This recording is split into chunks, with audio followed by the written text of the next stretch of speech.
Welcome to the Think Yourself Healthy podcast, where you meet the intersection of mind, body, and soul.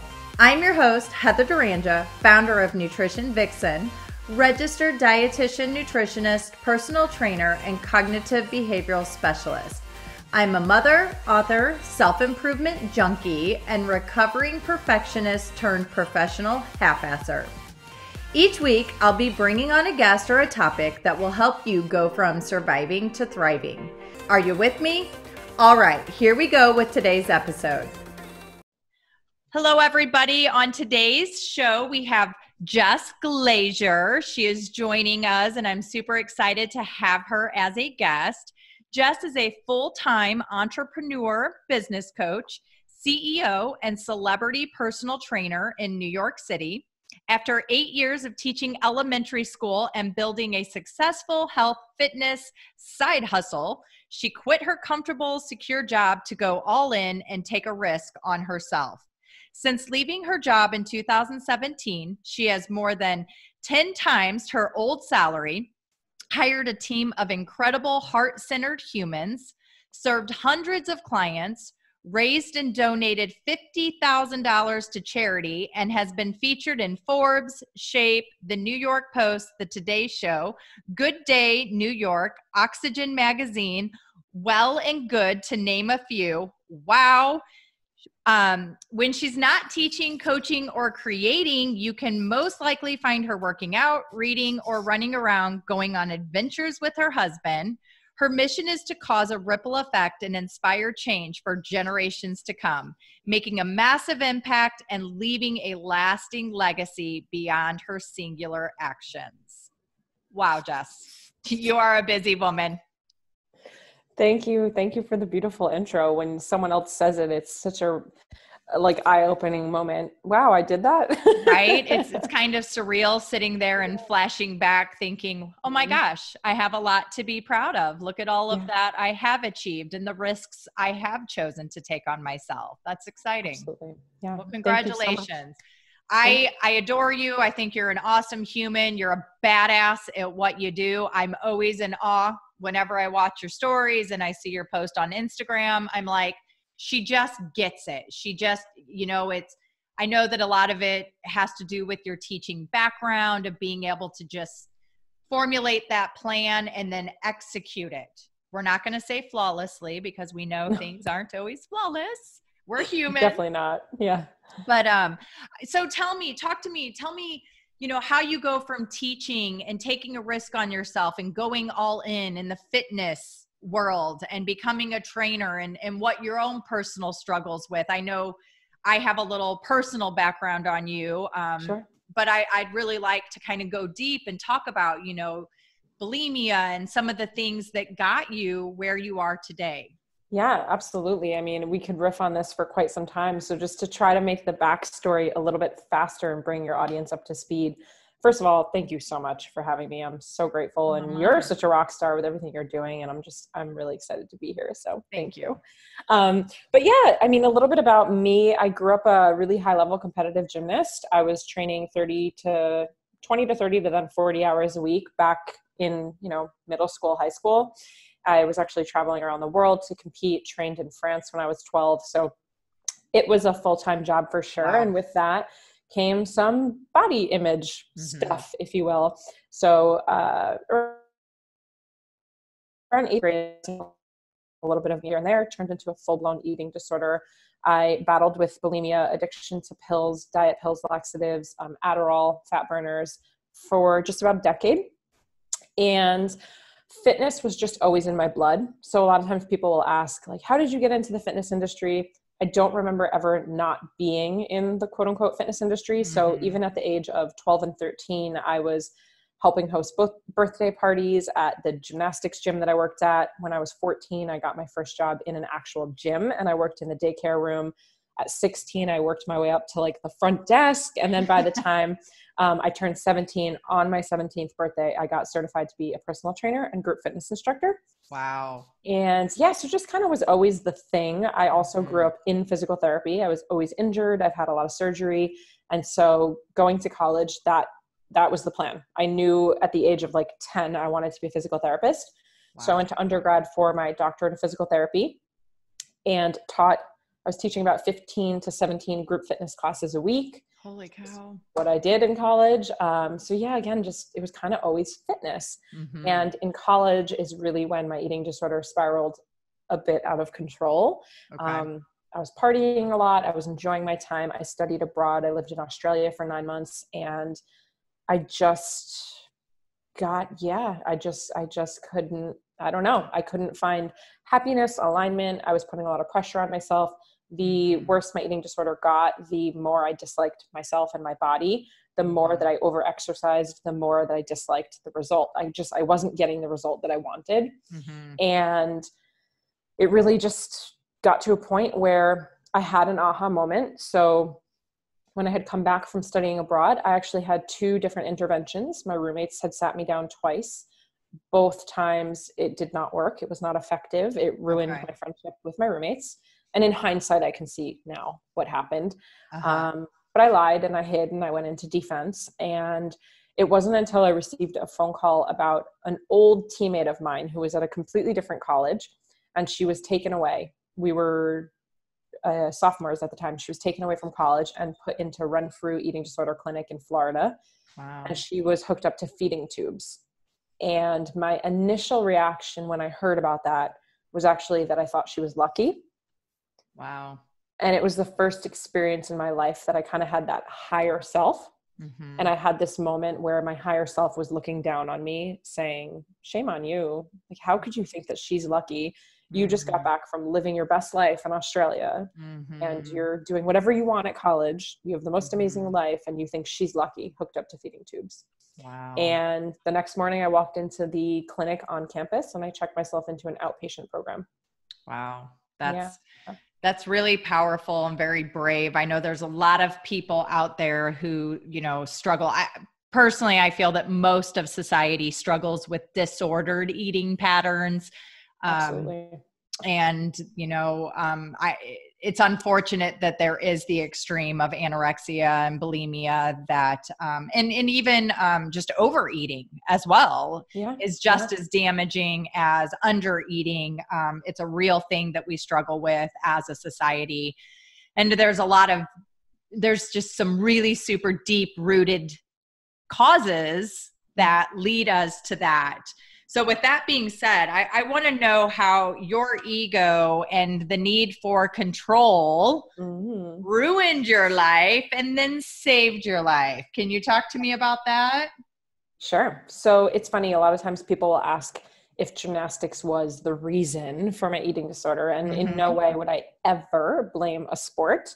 I actually think gymnastics was the best thing that ever happened to me because of things like time management, delayed gratification, how to travel at a young age. Like, I learned so many incredible things through the sport. And so the famous question is like, if you have kids, would you let them do it? 100%. If I have a child who wants to do gymnastics, I am all in.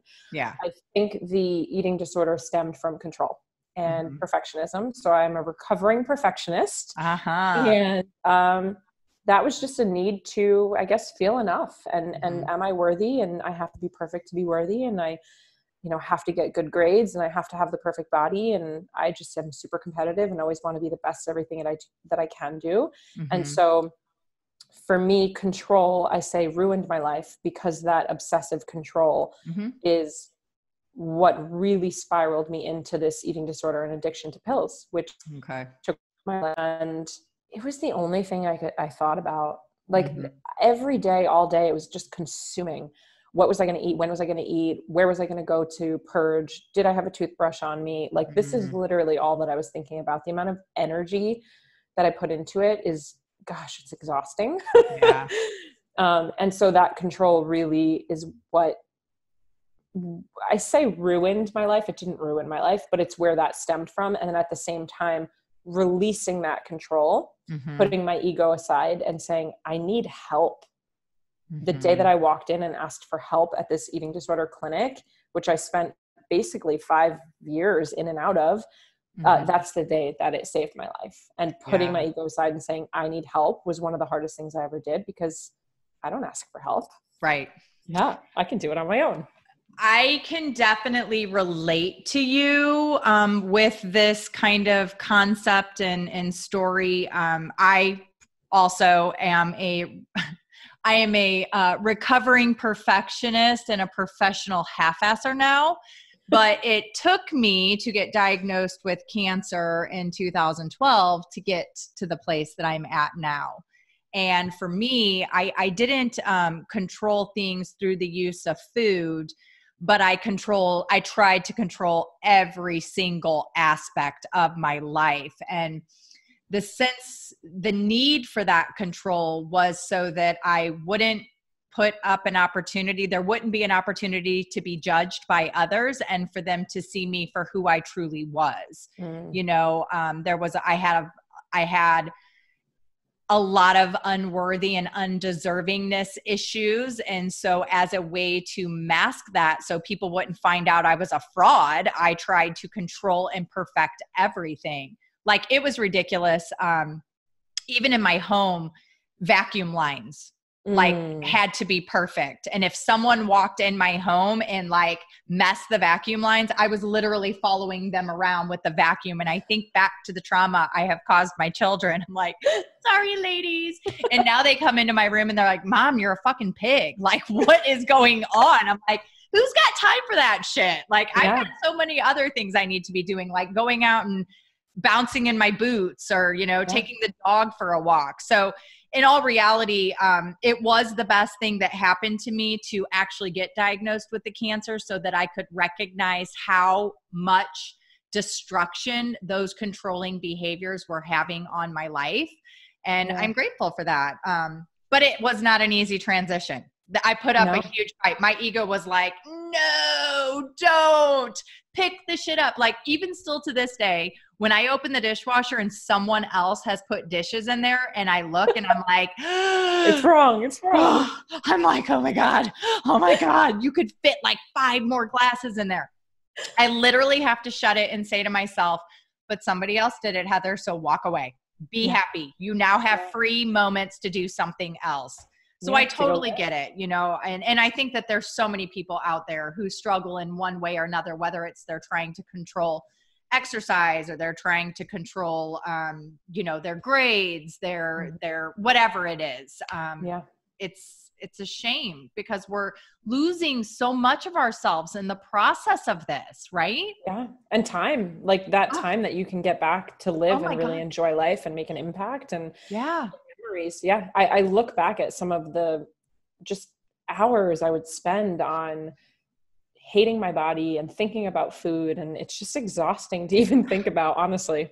I so agree. And so with all of this being said, I'm curious, being that you've let go of control and you have allowed yourself to have more time in your life, how the hell do you have this killer business just killing it? I mean, donating $50,000. It was to Pencils for Promise. Yeah. So talk to me. How are you doing all of this and not doing it from a controlling place?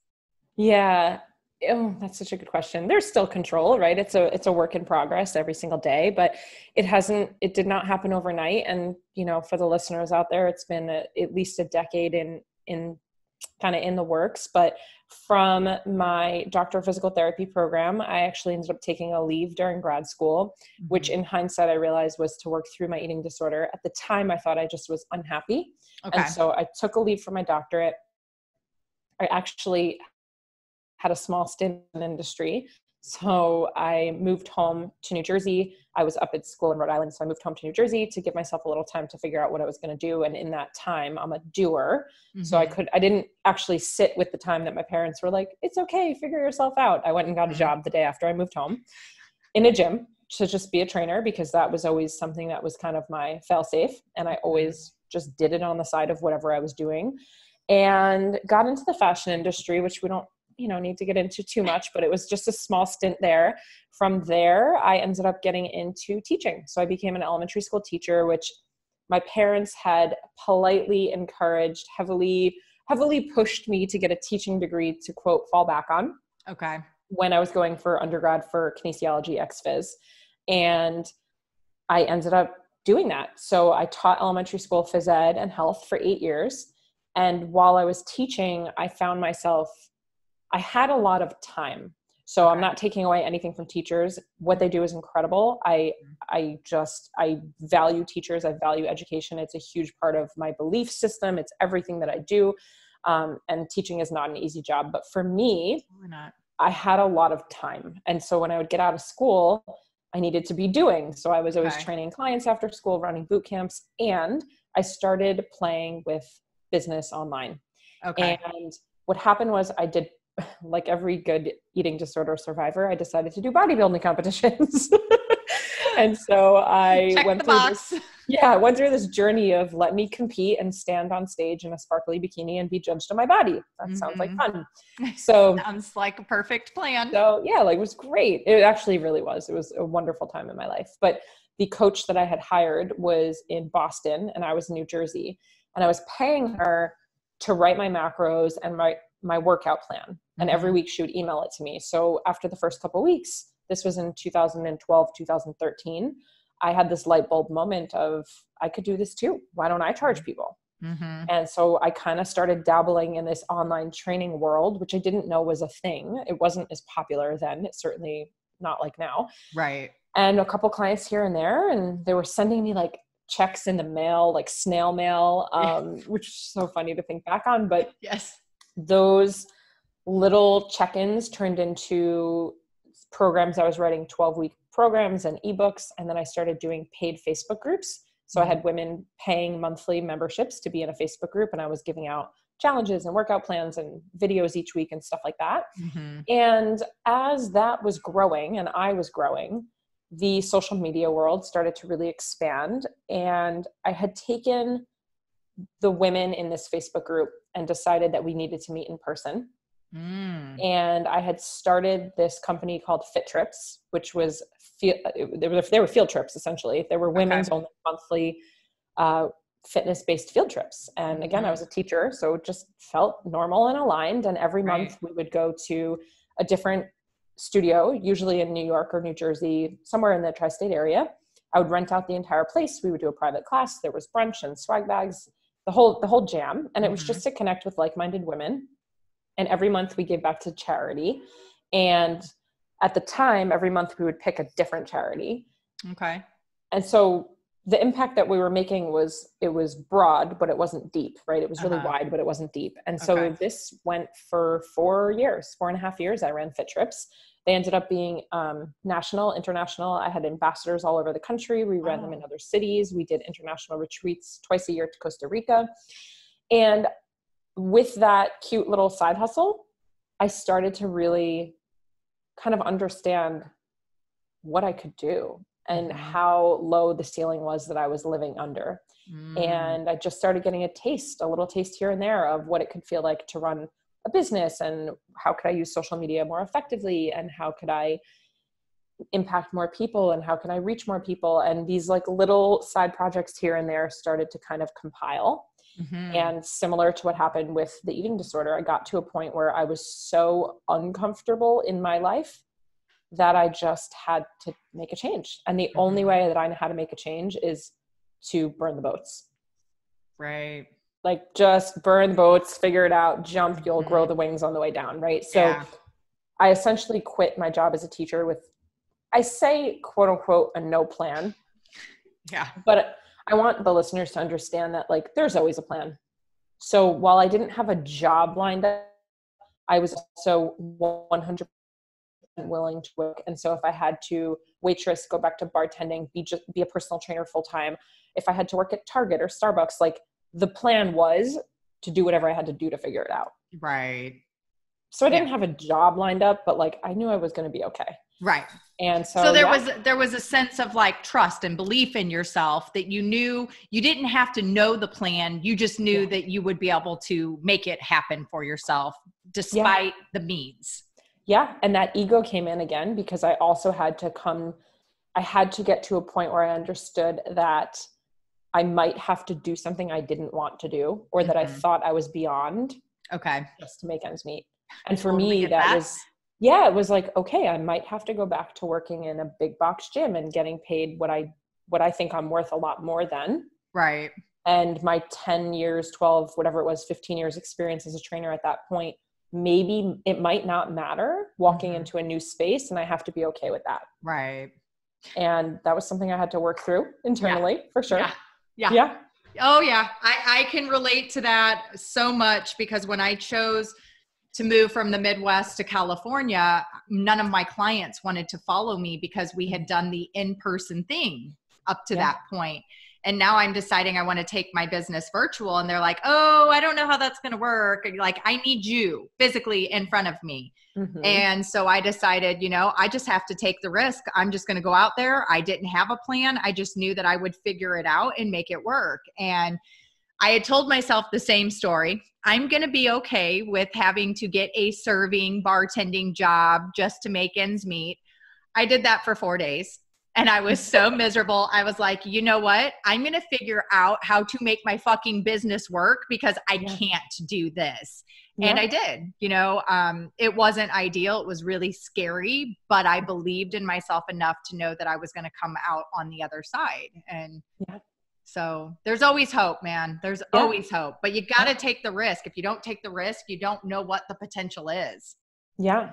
And then, I think to answer the initial question was, how did I get the business to where it is now?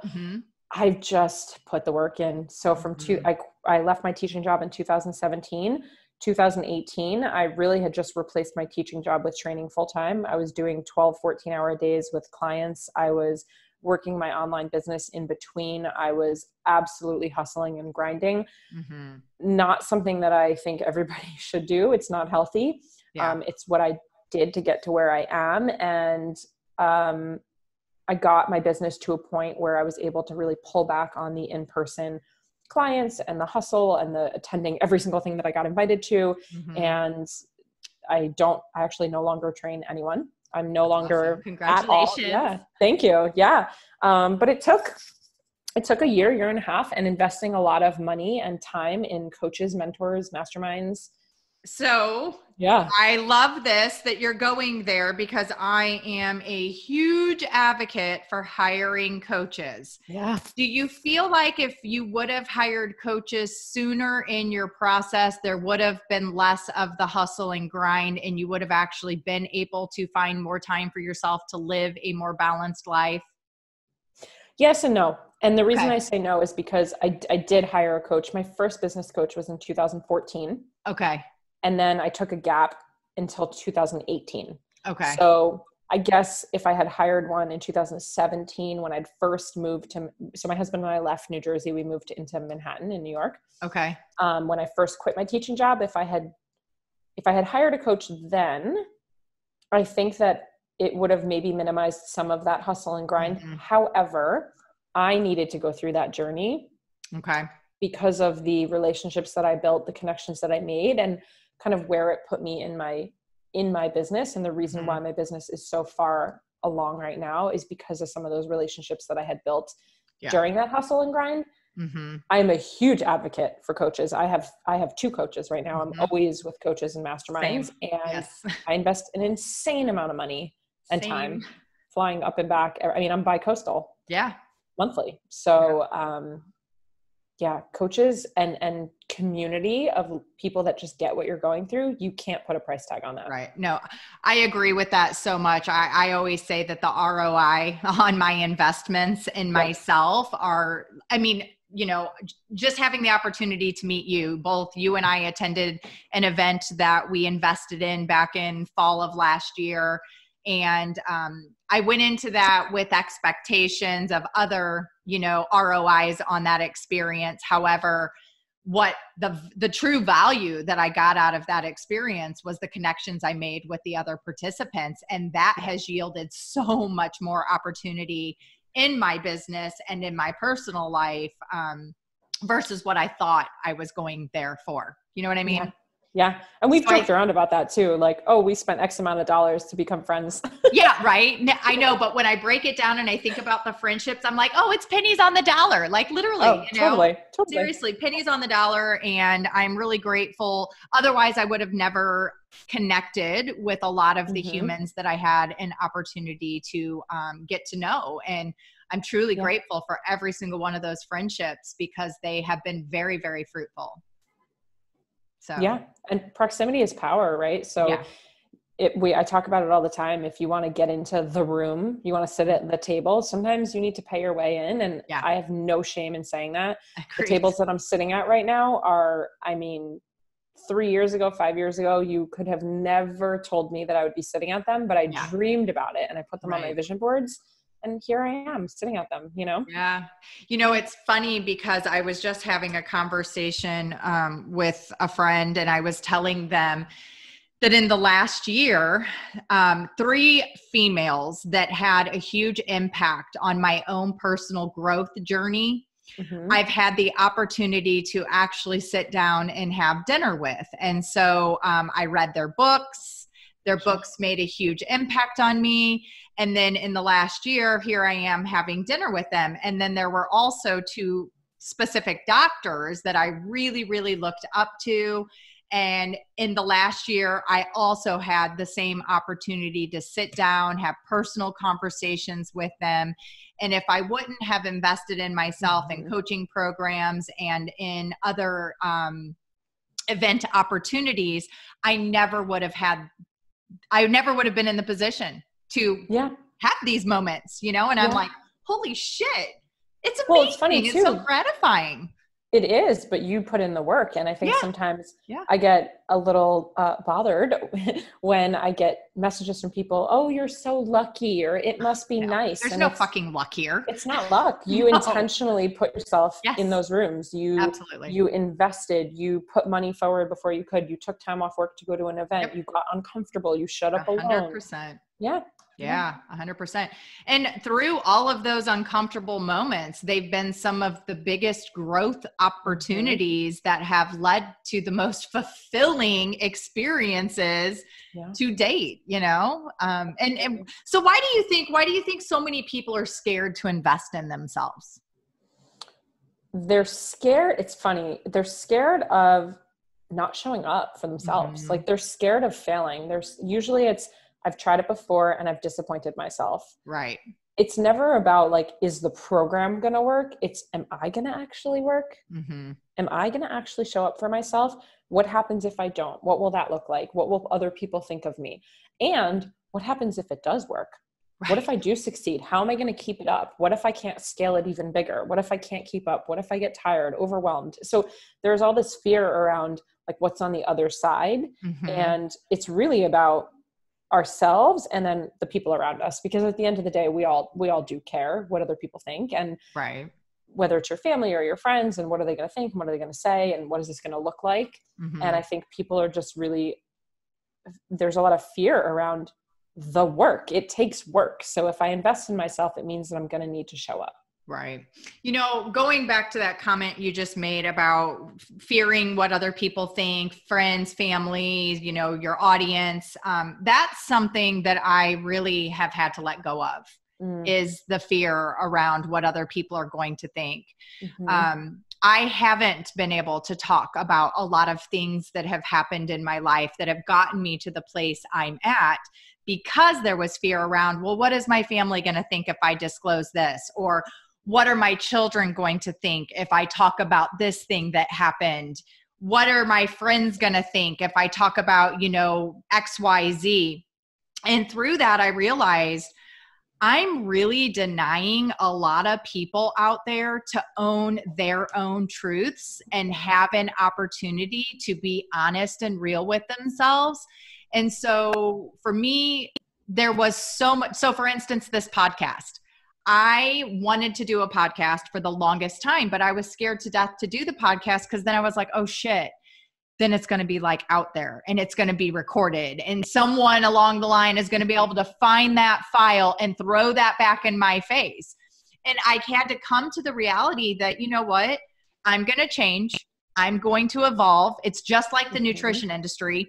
We do research, we find out new things, and then we have to let go of the stuff we once identified with. And so I have accepted that as my journey so that I can truly live my purpose and help people by knowing, okay, this may be true now in this moment, in this conversation that you and I are having, but it doesn't mean I have to own it the rest of my life. Yeah. you know? Absolutely. And so being able Absolutely. to come to that conclusion was a really rewarding thing because it allowed me to take action. Yeah. I acknowledge you for that.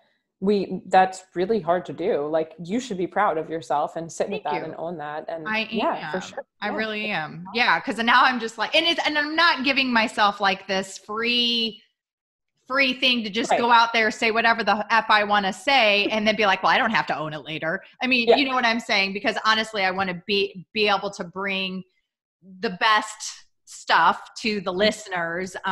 But I recognize that, you know, things are going to change. I'm going to change. It doesn't mean that I have to be attached to whatever it was that I was owning at this moment. And I think a person who models this behavior that I know you have personal connection with is Amanda Bucci. Oh, for sure.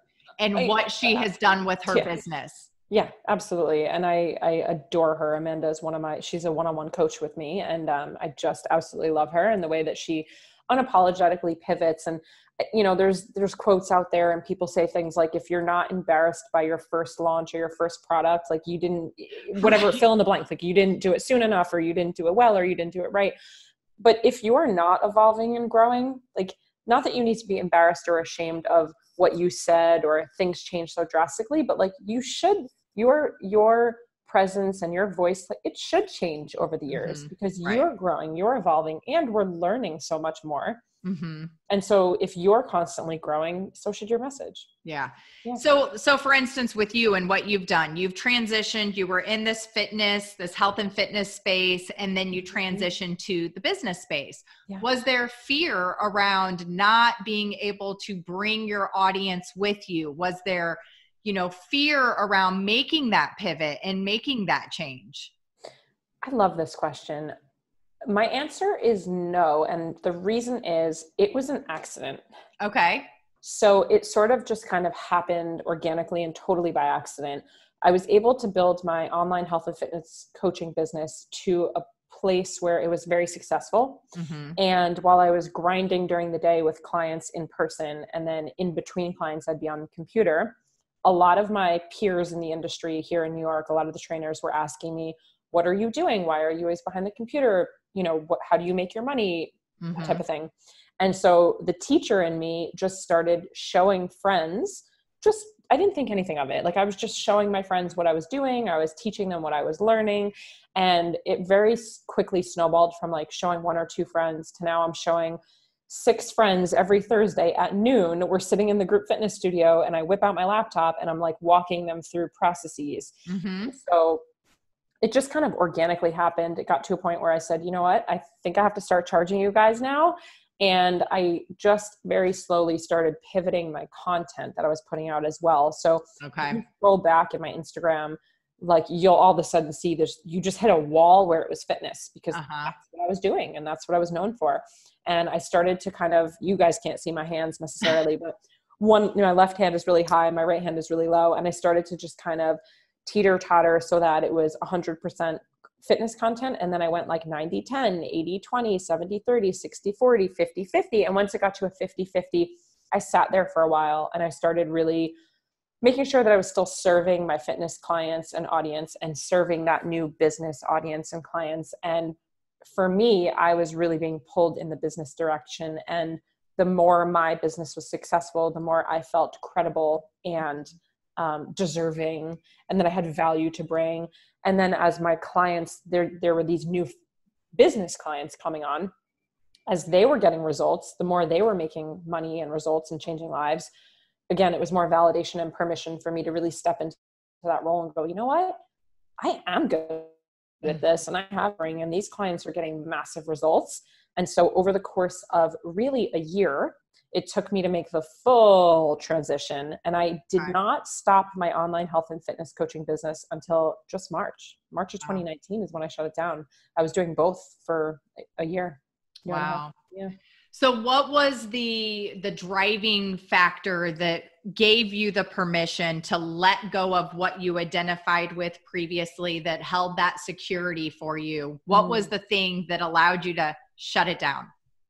I love how you just said the security that held me, that's what allowed me to shut it down. Because once again, I came to a point in my life where I felt like I was being held Okay. And I felt like I couldn't breathe, which is what happened in school. And again, nothing against teachers. I couldn't breathe. Like the last 3 years I was teaching, 3 of 8, I felt like I was suffocating, and I felt very held down. And I felt like the ceiling was literally and figuratively very low, which is what happened when I was in college as well, going for my doctorate. So it was this pattern of, and with the eating disorder, I felt like I was being held down and I couldn't breathe. And for me, I have been, quote, in the fitness industry, I mean, my whole life, but working as a trainer since 2002. So 18 years as a trainer.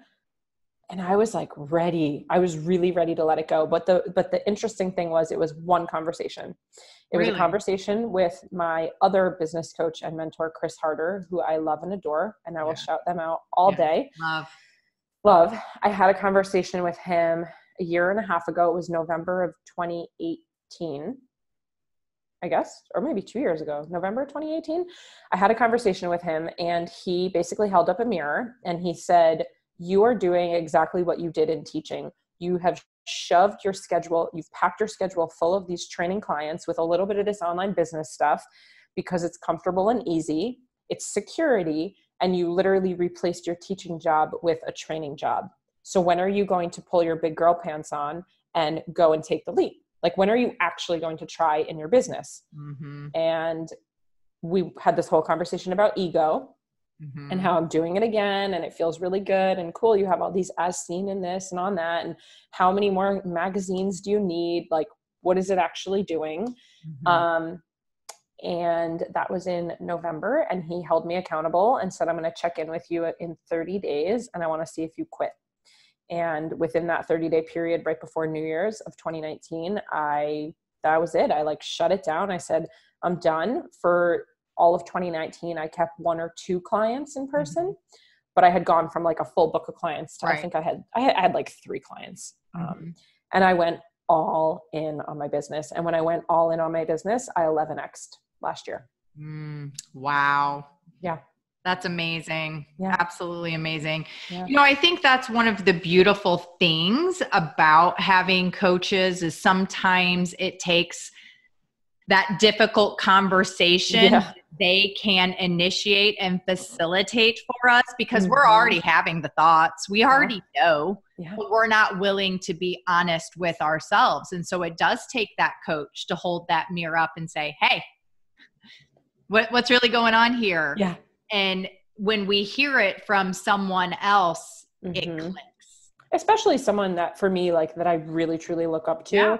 And I was so mad at him when he said it. I'm like, who do you think you are? That ego was like, oh. Yeah. Like, what do you mean? This is so important. This is such a part of who I am. Right. But when I really looked at it, it was, you did something comfortable again. Like clap, clap, clap. Bravo. You're in the same boat. You're in the same story. Right. Yeah. So now that conversation empowered you to become a 500K business owner. Yeah. Whom has the ability to give back to charity and donate $50,000 to something that you truly believe in. How rewarding is that? Incredible. It's just, one of my core values is impact and just that give back. So for my husband and I, that is something that everything we do goes back to that. I was a teacher for 8 years. We honeymooned in Africa. We have just always wanted to be involved in education overseas through actually Amanda and a couple other get involved with Pencils of Promise over the last 4 years. I read Adam Brunn's book, and it was just a no-brainer for us. We were like, that's what we want to do. When I was getting ready to close the doors on Fit Trips, I decided anything moving forward, I'm going to donate to one charity instead of different charities so that I can make a bigger impact. Yeah. And so when we sat down to say, well, what charity is that going to be? It was obviously POP. Yeah. That's just what it was. I love that. Yeah. And that concept of, of having like donating to different charities and then deciding to go all in on one charity so you can have a bigger impact. we kind of do that with business too, right? Especially in the online space. I see so many people out there. They're like trying to be a nutrition coach. They're trying to be a mindset coach. They're trying to be a business coach. They're trying to be an insurance agent. And they're like doing all of these things. And they're really scared to just choose one and focus on one. So for that person out there who's struggling and doesn't know how to make a bigger impact, what advice do you have for them? I love it. So as a business coach, we teach riches and niches, or niche, depending on how you say it, but it rhymes better, riches and niches. So I want you to just think for a second. If you're driving, don't close your eyes, but the rest of you can close your eyes for a second and just think about if you had, let's say, like something going on with your eye and there was like a weird gunk coming out of your eye, would you rather go to an eye doctor or would you go to urgent care? Right? Do you want to go to a specialist or do you want to go to someone who can kind of cover a little bit of everything, but isn't necessarily going to be able to prescribe you the actual medication you need? So when you're thinking about what is your specialty, you really want to be that specialist. And we have a fear around, well, number one, we all want to help everybody, which is great. That's like unicorns and rainbows. Awesome. And the fear of, if I niche down, who am I going to be missing out on? That's coming from a place of scarcity. And it's really not a great place to build from. So if you can create and build off of abundance, which is, imagine being the best person who does the one thing. There are enough people that have problems in that one area who are struggling with that one thing, with that something so specific, that you will absolutely make a big impact. And we kind of earn the right to pivot. We earn the right to go wider. So if you can start super niche and be known for this specialty, as you grow, as you impact more people, there's a ripple effect that happens. And as this ripple effect happens, you start to play around. And again, like we were talking about before, you personally start to grow, and your interest and your expertise and your certifications, they may pivot. But once you've kind of earned that known for this one thing, it's really easy then to pivot and bring your audience into a new area, or say, hey, now I'm also going to do this thing. But when you come forward with, I'm insurance, I'm nutrition, I'm fitness, it's really confusing and people just don't know what you do and who you help. Right. Yeah. Yeah. No, I agree. How does the person figure out what their niche is, or that niche? How do they choose? Yeah. So really the way that I teach it, there are 3 P's to niching down. So it's, what problems can you solve? And that could be for yourself or for your ideal client. So what have you solved? What are you always solving? What are you known for? What are people coming to you for all of the time? What are people sliding into your DMs asking you about? The second one is going to be, what's your personal story? So what is the thing that you relate back to? What is the transformation that you have gone through? What is your schooling? What is your, again, kind of area of expertise, your zone of genius? We call it your zog. And then the third one is profitable. So what is not necessarily money, like we're not focused here on what is making money, but what does the market want? What is profitable? What are other people doing? If there's no competition, I would actually challenge you to second guess what you want to go into. Competition is a good thing because it's proof of concept. It means that other people are interested in needing this service or this product. So what is the problem you solve? What is your personal story? And then what is profitable out there? What are people asking for? I love it. I know for myself, it was really hard as a dietitian to figure out what niche I needed to go into, because I felt like I can help everyone. I can save the world. And on my mission to try to save the world, I was saving nobody, like zero, And so for me, it was really identifying, why did I do this in the first place? Why did I choose this for myself? And because I got diagnosed with this autoimmune disease at 18, and I was faced with knowing that I could potentially be on dialysis or need a transplant within 5 years. So once I was able to really identify with that story and knowing that there were problems I can solve associated with what I had experienced, really allowed me to be able to hone in on the direction I needed to take my business. But I had so much resistance. Oh my God. years of resistance of going, no, I can save everyone. And then from there, it even, just kept niching down even more to, I only work with women. I only work with women who are suffering from autoimmune disease and gut issues. And so it was a hard thing to accept, but honestly, it was the best thing that I could have ever chosen for myself because I feel so connected to it. I feel so passionate about the people that I serve and knowing the possibility that they can have, the quality of life. It's like, oh my God, I want every woman out there to be saved who's suffering with these things. And I have such big plans moving forward for this community that I work with. So I love that. Yeah. I feel really strongly that we have to really be passionate about what we do. I have always encouraged my daughters, don't choose something because of the financial possibility. Choose what you love because that's going to give you the financial possibilities that you desire. I mean, sky's the limit, right? Yeah. So, what? No, I was gonna say one other thing just with the niche too, if I can. I think sometimes we have this fear around, going too specific. One of the things that you can do is surround yourself with other types of, whether you're in the coaching industry or products or services, you surround yourself with a team of people that can help in the areas that are a little bit outside your zone of genius or expertise. So for me, that really makes sure that like I cover all the bases. So if you think of like my husband's a huge football fan. So there's the head coach, but then they have the offensive coach and the defensive coach, right? And together they're able to give everything they need to the team. And so when I look at even my programs, yes, I'm the head business coach. I also have support coaches. I have a mindset coach on staff. We have an accountant on staff. We have a lawyer on staff. So those are not my areas of expertise, but they're really important for what I'm doing. And so you can surround yourself with a team of people to help kind of fill in the gaps. Yeah. I'm a huge promoter of that multidisciplinary approach. We can't do this singularly. We're not an expert in all of those areas. So I do believe very, very strongly in bringing in the other experts to support the purpose, right? Yeah. So I know as a dietitian, I can't help the autoimmune patient. I have to have an endocrinologist. There has to be potentially the physical therapist. There has to be the psychologist.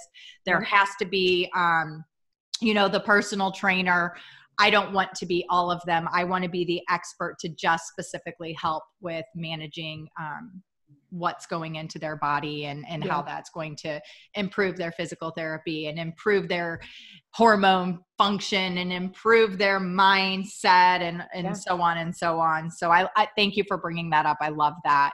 Yeah. And it makes you more respectful. Oh, absolutely. I respect you more as a coach because you're not trying to do it all. Oh, hell no. And the reality is that if we want to make the biggest impact possible, we can't do it alone. We have to help. We have to support others in their zone of genius in order to be able to accomplish what we desire. And for me, it's about everyone having the greatest quality of life.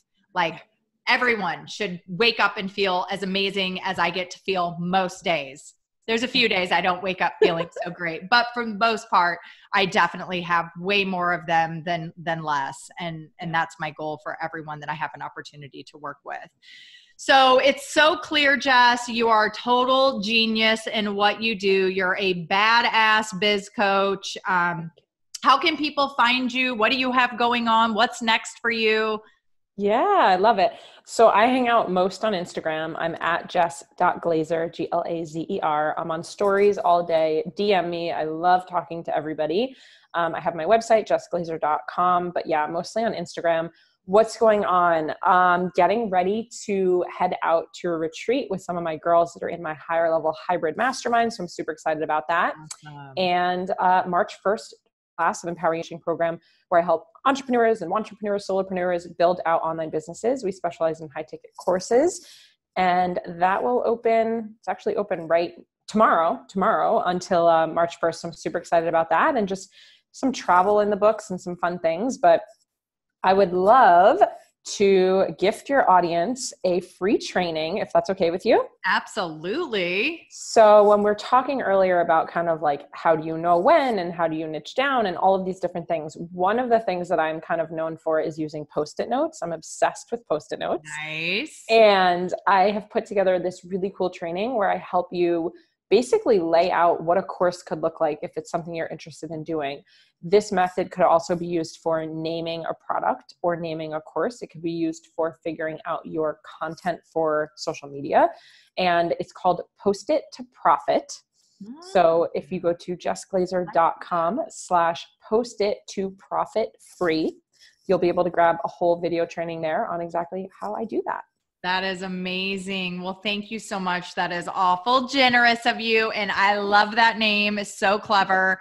You really are a genius at what you do. I know I had an opportunity to spend some time with you. The ideas were just nonstop and so clever and so creative. And it was really exciting to be in your presence. And I know anyone who has an opportunity to work with you is just going to kill it in whatever they choose to do. So thank you for all that you're doing. I know you're such a busy woman, and I appreciate you taking the time to come on and share with the audience a little bit about your story and how you got where you're at and what's coming and all of the exciting things. I look forward to continuing to watch your journey and just seeing the massive impact that you're creating in the world. I love it. Amazing. Heather, thank you so much for having me. I'm so grateful, and always time to chat with you.